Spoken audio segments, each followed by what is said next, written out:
Hi friends, இன்றைக்கி Sunday காலையில் சர்ச்சுக்கெலாம் போயிட்டு காய்கறிலாம் வாங்கிட்டு சரி ஓகே இன்றைக்கி நான் மட்டன் செய்யலை, எந்த நான்வெஜ்ஜுமே எடுக்கலை. ஏன்னா இன்றைக்கி எங்கள் சர்ச்சில் திருவிழா நடந்துகிட்ருக்கு, ஜெபஸ்தியார் கோயில் திருவிழா. முத்துலாபுரம். நாங்கள் அங்கே நான்வெஜ் எதுவுமே சேர்க்க மாட்டோம். அதனால் இந்த வீக்கு நாங்கள் நான்வெஜ் எடுக்கிறதே இல்லை, ஒரு 10 டேஸ்க்கு எடுக்கிறது இல்லைன்னு முடிவு பண்ணியாச்சு. அப்புறம் பார்த்திங்கன்னா அதில் காளான் வாங்கிடலாம், காளான் கிரேவி வச்சு ரசம் வச்சிடலான்னு சொல்லிட்டு டிசைட் பண்ணியாச்சு.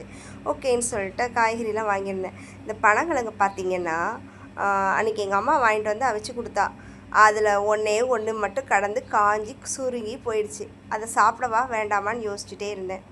காளான் கிரேவி எனக்கு இப்படி தான் செய்ய தெரியுது, வேறு எப்படி செஞ்சால் இன்னும் நல்லா டேஸ்ட்டாக இருக்கும்னு சொல்லுங்கள். ஆனால் இது சூப்பராக இருந்தது.